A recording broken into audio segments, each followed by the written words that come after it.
Hi, good morning and welcome to a meditation. Today is the 24th of March. I would like to read in Proverbs chapter 17, verse 8. A bribe is seen as a charm by the one who gives it. They think success will come at every turn, they think, but it doesn't work like that at all. We saw yesterday that a woman called Abigail gave some presents to David so David wouldn't fight against her husband, who was, according to the text, an evil man.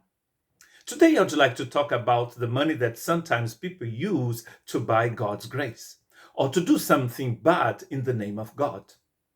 Numbers chapter 22, verse 7 and 8 will help us to understand that what I mean. The elders of Moab and Madian left, taking with them the fee for divination. When they came to Balaam, they told him what Balak had said. Spend the night here, Balaam said to them, and I will report back to you with the answer the Lord gives me. So the Moabite officials stayed with him. So they gave this prophet money to curse the people of God who had just left Egypt and they were going through the land of Moab. So this prophet think that in the name of the Lord, by receiving money, he can curse the people of God.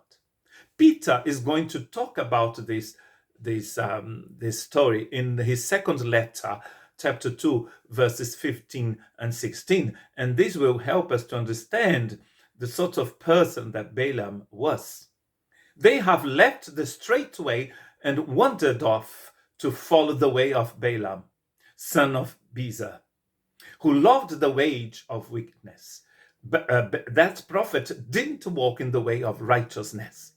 That's why he was like he was. He had the title of a prophet, but he didn't know the Lord.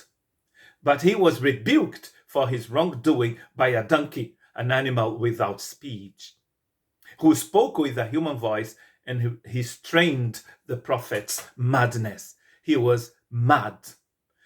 He had no understanding of who God really was. You cannot use money to curse people in the name of the Lord. How can you do that? There is another story where a man wanted money to actually use the Holy Spirit to do the amazing things that the Holy Spirit was doing through his God's apostles. Acts chapter 8, verse 17 to verse 25. I'm going to read the first three verses. Then Peter and John placed their hands on them, and they received the Holy Spirit. When Simon saw that the Spirit was given at the laying on of the apostles' hands, he offered them money and said, "Give me also this ability, so that everyone on whom I lay my hands may receive the Holy Spirit." You cannot buy the Holy Spirit. The Holy Spirit has been given us through God's grace. We have become the temple of the Holy Spirit because God is a gracious God. And he has given us his Spirit that will remain with us forever. But you cannot buy it. You cannot buy any gift from God. No one can buy salvation. It is a gift that God gives to those who receive, who would like to receive his gift. My last text, actually there are two more texts. Another one is Matthew chapter 26, verse 14 to 16. Then one of the 12, the one called Judas, went to the chief priestess and asked, "What are you willing to give me if I deliver him over to you?" So they counted out for him 30 pieces of silver. And then on Judas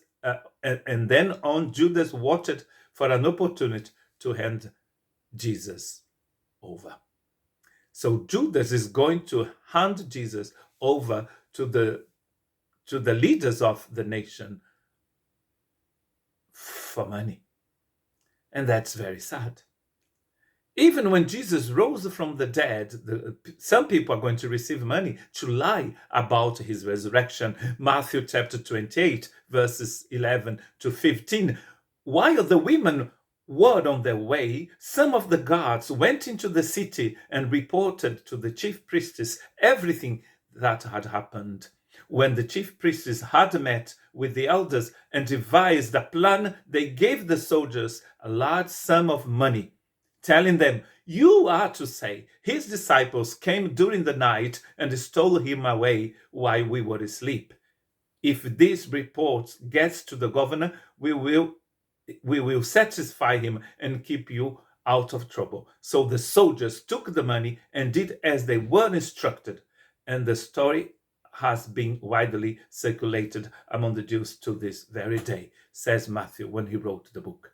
People still believed that the disciples stole Jesus' body. Jesus is alive and he will live forevermore, whatever people may say. God bless you.